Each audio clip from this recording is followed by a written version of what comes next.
సాతాను శక్తిని అణుచుగాక.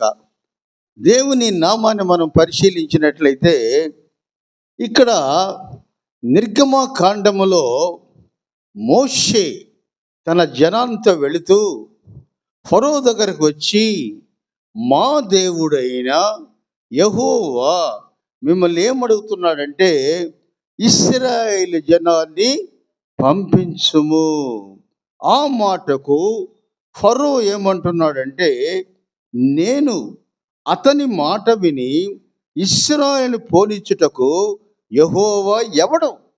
యెహోవా ఎవడు? ఆ ప్రశ్నలో గర్వం కనిపిస్తున్న మనం గమనించాలి. నేను యెహోవాని ఎరుగను, ఇశ్రాయేలు పోనీనని ఖండితముగా చెప్పెను. పరిశుద్ధుడా మా తండ్రి, మా దేవా, ఈ ఉదయకాలము తండ్రి వాక్యాన్ని బోధించుండగా నీ శక్తిని తక్కువగా అంచనా వేసిన వాళ్ళు ఎలా చివరికి పతనం అవుతారో తండ్రి దేవా, ఫరో జీవితంలో అనేక విషయాలు నేర్చుకున్న మేము ఈ ఉదయకాలమున తండ్రి దేవా నీ యొక్క కృప కొరకు, నీ ప్రేమ కొరకు ప్రార్థిస్తున్నాం తండ్రి. ఈ కార్యక్రమం అంతటలో నీవే అధ్యక్షత వహించి తండ్రి దేవ మమ్మల్ని నడిపించమని, మమ్మల్ని దీవించి ఆస్వాదించమని యేసు క్రీస్తు పేరట అతి వినయముగా వేడుకొనుచున్నాను తండ్రి. ఆమేన్. దేవుని యొక్క అనేక లీలలు మనం గమనించినట్లయితే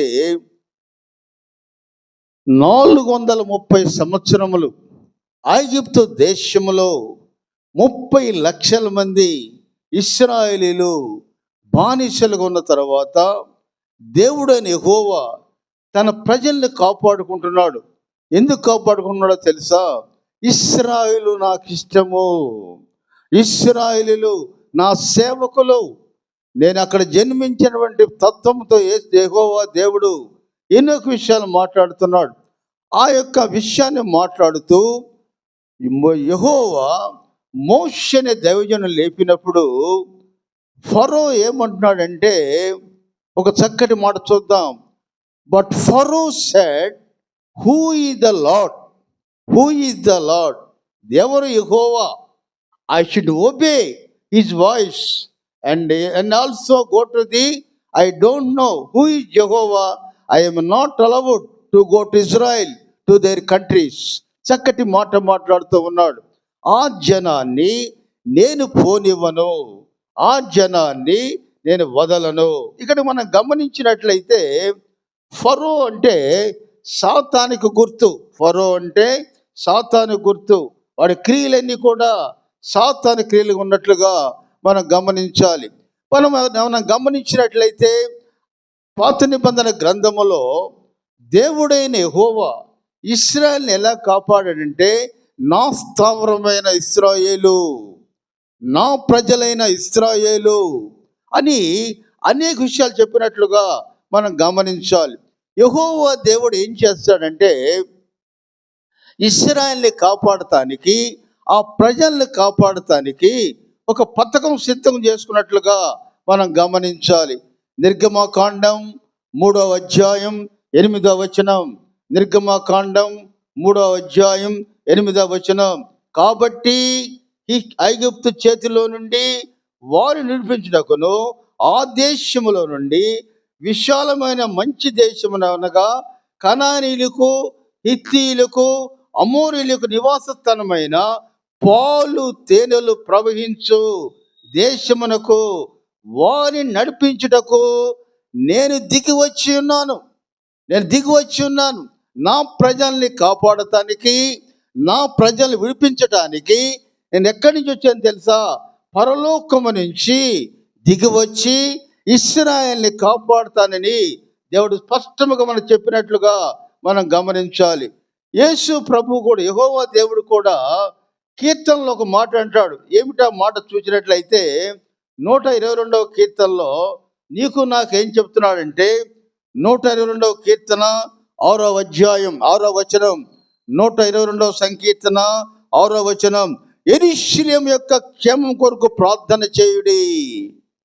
నీ ఉదయకాలపు ప్రార్థనలో నా కుటుంబమే కాదు కానీ యెరూషలేము గురించి కూడా ప్రార్థన చేయుడి. యెరూషలేమా, నిన్ను ప్రేమించువారు వర్ధిల్లుదురు. నిన్ను ప్రేమించువారు వర్ధిల్లుదురు. కాబట్టి యెహోవా దేవుడు ఒక ప్రత్యేక ప్రణాళికతోటి ఇశ్రాయేలుని కాపాడుతున్నట్లుగా మనం గమనించాలి. మన ఎడల కూడా దేవునికి ఒక ప్రత్యేకమైన ఉద్దేశం ఒకటి ఉంది. యెహోవా దేవుడు ఎలాగైతే తన జనాన్ని కాపాడటానికి నేను దిగి వచ్చున్నానని చెప్పాడో, మన ఎడల కూడా దేవునికి ఒక ప్రత్యేకమైన విధానం ఉన్నట్లుగా మనం గమనించాలి. మనకి యెహోవా దేవుడు ఎలా ఇశ్రాయేల్ని చెర నుంచి నడిపించడానికి 3 పద్ధతులు అవలంబించాడు. యెహోవా దేవుడు తన ప్రజలను విడిపించుటకు 3 పద్ధతులు అవలంబించాడు. మొట్టమొదటి పద్ధతి ఏమిటో తెలుసా? విడుదల. నా కష్టాల నుంచి మనం చూడటానికి చాలా ఉద్రేకం కనిపిస్తాము, కానీ మన కుటుంబాల సమస్యలు ఉండొచ్చు, మన కుటుంబాలు అనేకమైన బాధలు ఉండొచ్చు. ఈ బాధల గురించి యేసు ప్రభు ఏం చెప్తున్నాడో తెలుసా? నేను నిన్ను విడుదల చేస్తాను, నేను నిన్ను విడుదల చేస్తాను. అలాగే యెహోవా దేవుడు కూడా విడుదల చేసే దేవుడు. ఇంకో గమనించినట్లయితే ఐగుప్తు చేతిలో నుండి మోచించుటకు భయంకరమైన ఐగుప్తీయులు వాళ్ళు పెట్టే కష్టాలు, కొన్నిసార్లు ఇటుకలు గడ్డి కూడా ఇవ్వకుండా మీరే తెచ్చుకొని మీరే చేసుకొని అయితే లెక్కగా సరిపోయే ఇటుకలు మాకివ్వాలని చెప్పినట్లుగా విమోచించాలి. మనము కూడా కుటుంబాల్లో విమోచన పొందాలి. ఎందుకో తెలుసా? మనము కుటుంబంలో అనేక సమస్యలు వేలుకుంటాం. ఆ సమస్య నుంచి బయటపడాలంటే, ఆ సమస్య నుంచి మనం పైకి రావాలంటే యేసు దేవుణ్ణి ప్రార్థించినట్లయితే విమోచన. నిద్ర లేవంగానే మనకు ప్రశ్న వేస్తారు. ఏంటి ఆ ప్రశ్న? అయ్యా ఇంట్లో పేస్ట్ అయిపోయింది అయ్యా. అంతకుముందు ఏం చేశారు? మసిగబ్బు వేసుకొని తోముకొని వచ్చాడకు వచ్చి అయ్యా పేస్ట్ అయిపోయిందయ్యా అని ప్రశ్నిస్తూ ఉంటారు. ఆ ప్రశ్నను తట్టుకొని మనం ఏం చేయాలా? నిలబడాలి. విమోచన అంటే నీ కష్టాల నుంచి విమోచించటం. మూడోది గమనించినట్లయితే విశ్రాంతి. నీవు నీ పని చెయ్యి, నేను విశ్రాంతి ఇస్తానని దేవుడు స్పష్టంగా తెలియజేస్తున్నాడు. ఇశ్రాయేలీయులు ఐగుప్తు దేశములో 430 సంవత్సరాలు బానిసలుగా ఉండి అనేక కష్టాలు పడి, కష్టం ఏంటో తెలిసినటువంటి ఇశ్రాయేలుకు విశ్రాంతి. ఎక్కడికి తీసుకెళ్తాడంటే పాలు తేనె ప్రవహించు కనానుకు తీసుకుని వెళ్తాడు. అందుకే మనం గమనించినట్లయితే ఫిలిప్పీయుల గ్రంథములో సమస్త జ్ఞానం మించిన దేవుని సమాధానం మీ ఎడల ప్రేమ కురిపించును. సమస్త విధమైన జ్ఞానమైన అనేక సంపదలు దేవుడు నీకు నాకు జ్ఞానాన్ని ఇస్తున్నట్లుగా మనం గమనించాలి. మనం చూసినట్లయితే అదే నిర్గమకాండం 3వ అధ్యాయంలో 18వ వచనం చూద్దాం. నిర్గమకాండం 3వ అధ్యాయం 18వ వచనం. అక్కడ మోషే ఏమడుగుతున్నాడంటే, దూరం పోయి ప్రార్థిస్తామయ్యా, పర్మిషన్ అయ్యా, ఈ దేశంలోనే ఇక్కడే దూరం పోయి ప్రార్థిస్తామయ్యా. ఎందుకు దూరం వెళ్ళాలి? ఆ దూరం ఎంత ఉండాలో తెలుసా? 3 దినములు ప్రయాణం అంత దూరం ఉండాలి. అక్కడికి వెళ్ళి మేము మా దేవుడైన యెహోవాని ప్రార్థిస్తామని చెప్పినప్పుడు ఫరో ఏమంటున్నాడో తెలుసా? ఇక్కడే చేయండి. ఎందుకు 3 దినాల ప్రయాణం? ఒక వ్యక్తి సమయం వచ్చినప్పుడు నేను తప్పు చేస్తున్నానా, నేను దేవుని ఎడల ఎలా జీవిస్తూ ఉన్నాను, దేవుని ఎడల నా ప్రయత్నాలు ఎలా ఉన్నాయి? అందుకే ప్రసంగి అంటున్నాడు, సమయమందును అసమయమందును దేవుని నువ్వు గుర్తెరగాలి. ఎప్పుడైతే నువ్వు సమయం తీసుకున్నావో, దూరం పోయావో, అక్కడ ఏమవుతుందో తెలుసా? నీ క్రొత్త ఆలోచనలు వస్తాయి. అందుకే ఏమన్నాడు తెలుసా? మా దేవుణ్ణి మేము సేవించడానికి 3 దినములు పోయేంత దూరం మాకేమంటున్నాడు. ఎందుకో తెలుసా? ఒక ధనవంతుడు ముగ్గురిని పిలిచాడు. వాడికి 5 తలాంతులు ఇచ్చాడు, ఒకడు 2 తలాంతులు ఇచ్చాడు, మూడో వాడికి 1 తలాంతు ఇచ్చాడు. ఈ 5 తలాంతుల వాడు ఆ సమయాన్ని సద్వినియోగం చేసుకొని మరి ఒక 5 తలాంతులు సంపాదించాడు. 2వ తలాంతుల వాడు 2 తీసుకొని మరలా 2 సంపాదించాడు. మూడో వాడు ఏం చేశాడు? ఆయన తిట్టి దుర్భాషలాడి ఆయన ఎప్పుడైతే అన్నాడో, వీడిని తీసుకెళ్ళి చీకట్లో వేయండి అంటే పూర్తిగా విధేయత. అవిధేయత మనిషిని కృంగదీస్తుంది. అవిధేయత మనిషిని కృంగదీస్తుంది. విధేయత మనిషిని పైకి తీసుకొని పోతుంది. అందుకే దేవుడు మనుషులకి 70 ఏళ్ళు 80 ఏళ్ళు ఎందుకు ఇస్తాడో తెలుసా? ఇంకా నీ జీవితంలో మార్పు ఉందా లేదా? ఇంకా మార్పు ఉందా లేదా? ఒక సహోదరి అడిగినట్లుగా నా వయసు 76 సంవత్సరాలు. చాలా స్పష్టంగా అడిగింది సహోదరి, చాలా స్పష్టంగా ఆశగా అడిగింది. నా వయసు 76 సంవత్సరాలు. కాబట్టి ఎందుకు అంత పొడిగించామని మనం గమనించినట్లయితే, దేవుడు నీ జీవితంలో ఇంకా ఏమి చేయబోతూ ఉన్నాడు? దేవుడు యెరూషలేములో ఆయనకు స్థానము లేదు. అందుకే కొన్ని సమయాలు ఆయన ఏం చేస్తాడంటే, గలిలయ కొండకెళ్తాడు, లేక గలిలయ తోటకెళ్తాడు. ఎందుకు వెళ్తాడంటే మనశ్శాంతిగా ప్రార్థన చేయటానికి.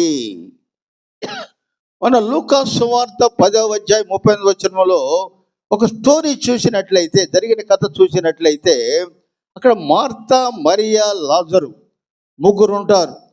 యేసు ప్రభువు తన స్నేహితుడు చూడటానికి వచ్చినప్పుడు బైబిల్ గ్రంథములో యేసు ప్రభుకు భేదము లేదండి. యేసు ప్రభుకి భేదము లేదు. నేను తెలుసా, ఆయన లాజరును, మార్తను, మరియను ప్రేమించను. ముగ్గురిని ప్రేమించాడు ఆయన. కానీ వాళ్ళ జీవన విధానములో లాజరు ఎన్నడూ ప్రార్థించలేదు. మార్త తొందర మనిషి, మరియా మహాత్మ్యము గల మనిషి. ఇక్కడ వాక్యం జరుగుతూ ఉంటే కొంతమంది వర్షం పడదని రాలేకపోతున్నారు. కానీ అదే ఇంకొక విషయం అయితే చీకటితో లేచిపోతారు. అటువంటి వారు లాజరుకు సంబంధించిన మనుష్యులు, ప్రకృతి సంబంధికులు. లాజరు ప్రకృతి సంబంధికుడు. మార్త, అయ్యా ఆదివారం వస్తుంది, ఇంకా బజారుకు పోలేదా, ఏమి తిందామా, ఏమి చేద్దామా, ఇది ఆలోచనలో ఉంటారు. పొద్దున లెగిసి పెందలకడ లేచి ద్రాక్షవనములకు పోదము, అక్కడ నా ప్రేమ సూచనలను నీకు చూపుదని పరమగీతములో సొలొమోను రాసిన మాటలు పక్కకు పెట్టి ఏమి తిందామని ఆశతో ఉన్నవాళ్ళు, అది ఎక్కువగా పని మీద ఆశ గల వాళ్ళు మార్త. అందుకే యేసు ప్రభు ఏమన్నాడంటే, మార్తా మార్తా, నువ్వు అనేక పనుల్లో తొందరపడి ఉన్నావు, కానీ మరియా ఒక్కటే ఉత్తమమైన దానిని ఎన్నుకొనెను. కాబట్టి ఈ మాటలు మనం గమనించినట్లయితే మన జీవితంలో సమతులికం అవసరం. మన జీవిత సమతులికం అంటే ఏ సమయాన్ని దేనికి కేటాయించాలి, ఏ సమయాన్ని దేనికి వాడాలి. అంతేగాని అది ఆర్థిక సంపాదనలో ఎప్పుడు కూడా నేను మునిగి తేలకూడదు. ఆర్థిక సంపాదన అంటే మనం గమనించినట్లయితే చాలా భయంకరమైన పిచ్చేది. అందుకే మేము పగలంతా పనిచేస్తాం, రాత్రుల్లో అనేక ప్రాంతాలకు వెళ్తాం. పెరంగిపురం దాటి వెళ్ళాము మొన్న మేము. అటువంటి పనులు చేసినప్పుడు దేవుడు ఏం చేస్తాడంటే నీ ఆరోగ్యాన్ని పెంచుతాడు, నీ ఐశ్వర్యాన్ని పెంచుతాడు. ఇంట్లో కూర్చొని చలి అనుకున్నావంటే ఆ చలితోనే నీకు దేవుడు ఏం చూపిస్తాడో చూపిస్తున్నట్లుగా మనం గమనించాలి. అయితే మనం గమనించినట్లయితే దూరము పోవాలను. ఎందుకు పోవాలి? ఐగుప్తుల ప్రార్థన వేరు, ఇశ్రాయేలు ప్రార్థన వేరు. ఐగుప్తుల ప్రార్థన వేరు, ఇశ్రాయేల్ ప్రార్థన వేరు. ఒకవేళ వారు ఈ ప్రార్థన వినిన తర్వాత మా మీద పడి మమ్మల్ని చంపురేమో, కాబట్టి మమ్మల్ని దూరముగా పోనీయమని దేవుడైన మోషే యెహోవా దేవుడితోటి అడిగినట్లుగా మనం గమనించాలి. మనం చూసినట్లయితే ఫరో ఒక సాతానికి గుర్తు. అన్ని అబద్ధాలే, అన్ని అబద్ధాలే. దేవుడు ఎవరంటున్నాడు? ఎవరో తెలియదా? దేవుడు ఎవరో తెలుసు అతనికి. కానీ అతను ఏమంటున్నాడంటే, మీరు ఇక్కడే ఉండండి, ఇక్కడే ఉండండి. ఎక్కడ? ఈ లోకములోనే ప్రార్థన చేయుడి. మనం గమనించినట్లయితే ఈ లోకములో మనం ఉండాలంటే 3 విషయాలు చూద్దాం. మన ఈ లోకములో ఉండాలంటే మనం చూసినట్లయితే ఇక్కడ ఈ లోకము అనే పదం భయంకరమైన పదం. ఈ లోకములో ధనాశ లేక బెంకత్వంగా ప్రవర్తించడం ఇవన్నీ ఉన్నాయి. కాబట్టి నీవు ఈ లోకాన్ని విడిచి వెళ్ళవద్దు. ఏమంటున్నాడు? నా నా దగ్గరగా ఉండాలని ఆయన అడుగుతూ ఉన్నాడు. చూద్దాం. యెహోవా ఎవడు? ఒక ఐగుప్తుడైన రాజు దేవుడైన యెహోవా ఎవడు అని ప్రశ్నిస్తూ ఉన్నాడు. అందుకు అనేకమైన అబద్ధాలు మాట్లాడుతున్నాడు. ఏం మాట్లాడుతున్నాడో తెలుసా?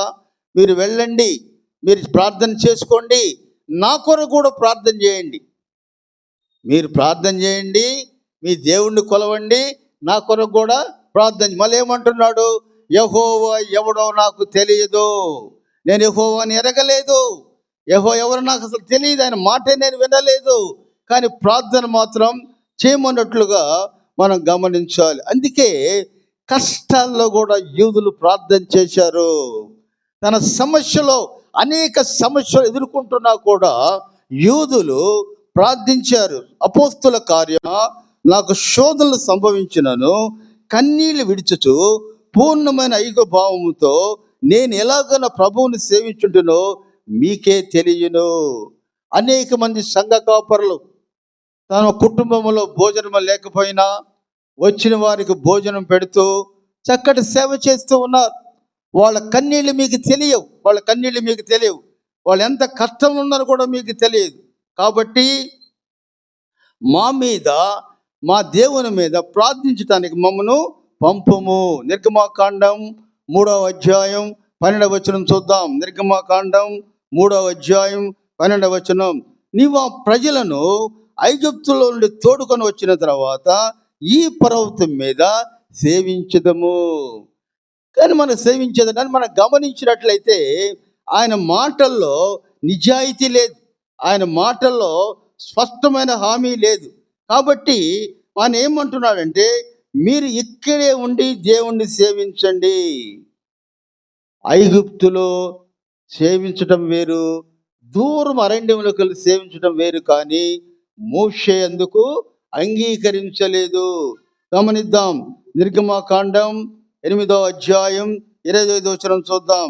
నిర్గమాకాండం 8వ అధ్యాయం 25వ వచనం చూస్తే, అందుకు ఫరో ఒక డిమాండ్ ఇస్తున్నాడు.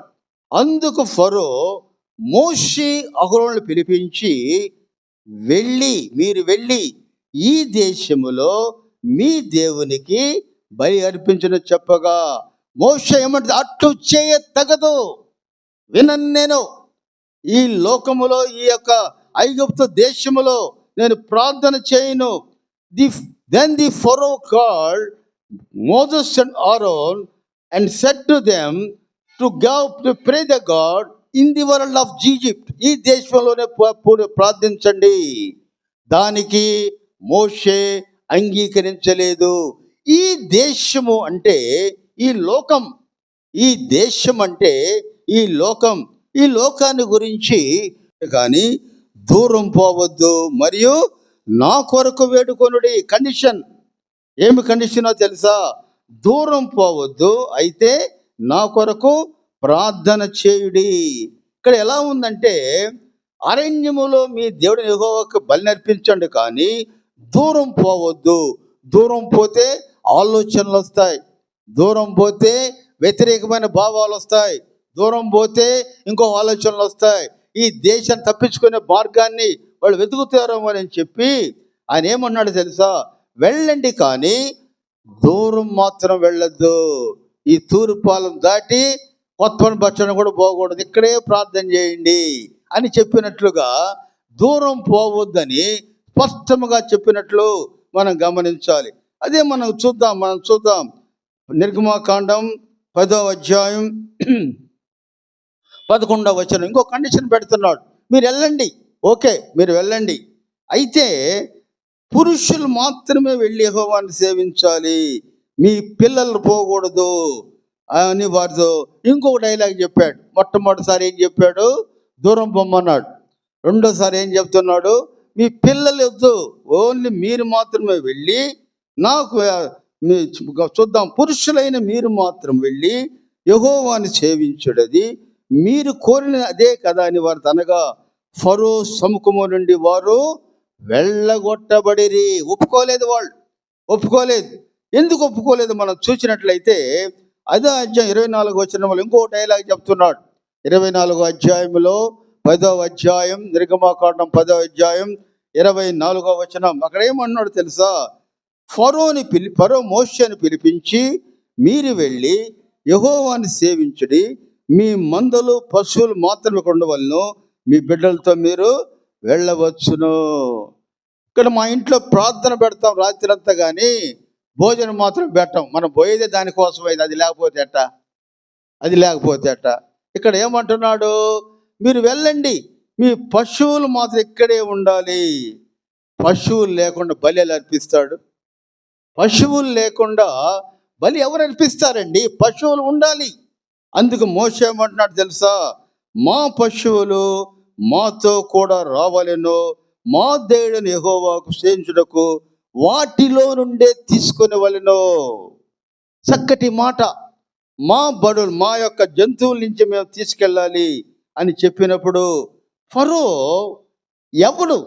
యెహోవా దేవుడు ఎవడన్న ఫరో వారికి దేవుడు ఏం చేస్తాడంటే 10 తెగుళ్ళు చూపిస్తాడు. 10 తెగుళ్ళు చూపిస్తాడు. మొట్టమొదటి తెగులు ఏంటంటే నీరు రక్తముగా మార్చటం. మొట్టమొదటి తెగులు ఏమిటంటే నీరు రక్తముగా మార్చడం. రెండవ తెగులు ఏంటంటే కప్పలు, లోకమంతా కూడా కప్పలు కప్పుకొని పోయి ఉన్నాయి. మూడవ తెగులు ఏంటంటే దోమలు. ప్రపంచమంతా, గాలి కొట్టిన ప్రాంతమంతా దోమలతో భయంకరంగా శిక్షించబడతారు.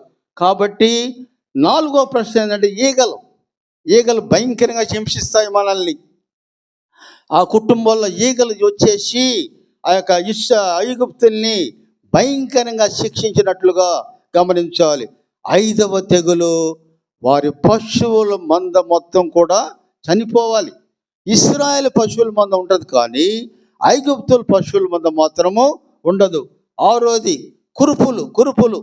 ఒళ్ళంతా కురుపులతో గీరి రక్తం వస్తుంటే అది ఎంత బాధో తెలుసు. కాబట్టి ఆ కురుపుల్ని ఆయన సృష్టించినట్లుగా మనం గమనించాలి. 7వ తెగులు వడగండ్లు. వర్షంలో వడగండ్లు పడిన తర్వాత ఆ భయంకరమైన పరిస్థితి ఏమిటో అనుభవించాలో తెలుసు. 8వది మిడతలు భయంకరంగా ఆ ప్రాంతాన్ని అంతా కమ్మేస్తాయి మిడతలు. 9 చీకటి, పగలు రాత్రి భయంకరమైన చీకటి.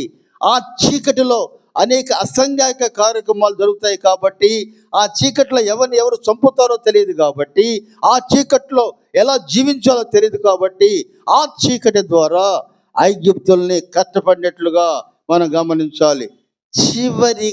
చివరిగా తోలి సంతానాన్ని చంపేస్తాను. ఈ 9 తెగుళ్ళు లెక్క చేయలేదు ఫరో. ఆ యొక్క 10వ తెగులు మాత్రం భయంకరంగా మారిపోయినట్లుగా మనం గమనించాలి.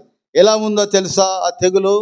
నిర్గమాకాండం 12వ అధ్యాయం 29వ వచనం. నిర్గమాకాండం 12వ అధ్యాయం 29వ వచనంలో స్పష్టంగా రాసింది, అర్ధరాత్రి వేళ జరిగినదేమనగా సింహాసనం మీద కూర్చున్న ఫరో మొదలుకొని చెరసాలలోనున్న ఖైదీ యొక్క తొలి పిల్ల వరకు ఐగుప్తు దేశమందలి తొలి పిల్లలందరినీ, పశువుల తొలిపినంటిని యెహోవా హతము చేశాడు. ఈ 9 తెగుళ్ళు లెక్క చేయలేదు వాడు. ఈ రక్తంగా మన లెక్క చేయలేదు, కప్పలు వచ్చిన లెక్క చేయలేదు, దోమలు వచ్చిన లెక్క చేయలేదు, ఈగలు వచ్చిన లెక్క చేయలేదు, పశువులు చచ్చిపోయిన లెక్క చేయలేదు. ఒళ్ళంతా కురుపులు వచ్చిన లెక్క చేయలేదు, వడగండ్ల పడ్డా లెక్క చేయలేదు, మెడసలు వచ్చిన లెక్క చేయలేదు, చీకటిని లెక్క చేయలేదు. కానీ ఇది భయంకరమైన తెగుళ్ళు. అక్కడ మనం గమనించినట్లయితే వెంటనే ఫరో 12వ అధ్యాయం 31వ వచనములో, నిర్గమాకాండం 12వ అధ్యాయం 31వ వచనం చూద్దాం.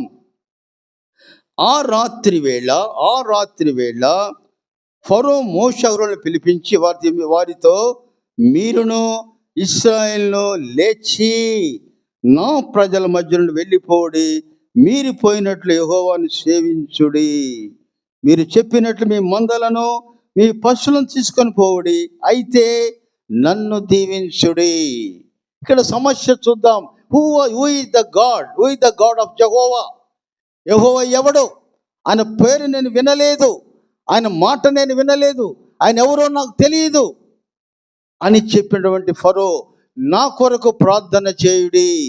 ఎన్నో మోసం మాటలు చెప్పిన ఫరో ఎప్పుడైతే దేవుని శక్తిని, దేవుని మహత్యాన్ని చూచాడో వెంటనే ఒక కండిషన్స్ అన్ని మార్చేశాడు. మీరే కాదు, మీ పిల్లలు, మీ సంతానముతోటి, మీ పశువుల మనతోటి వెళ్ళి యెహోవాకు బలి అర్పించుడి, అయితే నన్ను కూడా దీవించుడి, నా కొరకు ప్రార్థించుడి. ఇక్కడ ఏమర్థమవుతుందంటే, దేవుణ్ణి ధిక్కరించిన వాడు ఎవడు కూడా వాడు క్షమించబడడు. సౌలు రాజు ఒక అగ్రిమెంట్లో ఏం చెప్తున్నాడంటే, దేవుడు ఏం చెప్పాడు? మంచి గొర్రెలు ఇవ్వమని చెప్పినప్పుడు, ఎప్పుడైతే కుంటి గొర్రెలు ఇచ్చాడో వాడి యొక్క అధికారాన్ని కోల్పోయాడు. దేవునితో తమాషా కాకూడదు, దేవుని మాట వినవలెను. చక్కటి మాట, దేవుని మాట వినవలెను. ఎవరైతే దేవుని మాట విని, ఎవరైతే దేవునితో స్నేహం చేస్తాడో, ఎవరైతే దేవునిలో ప్రేమ పొందుతాడో, ఎవరైతే దేవునికి ఆసక్తికరంగా జీవిస్తాడో, ఎవరైతే ఆత్మీయ ఫలాలు ఉద్భవిస్తారో, ఎవరైతే దేవుని సన్నిహిత్యాన్ని కోరుకుంటారో, ఎవరైతే దేవుని దీవెనకరంగా ప్రార్థిస్తారో, వారందరూ కూడా వర్ధిల్లుతారు, వారందరూ కూడా ఆశీర్వదింపబడతారు. అందుకే who is the god of Jehovah? Jehovah ఎవడండి? ఎవడు యెహోవా? ఆ మాట వినలేదు, ఆ పేరు వినలేదు.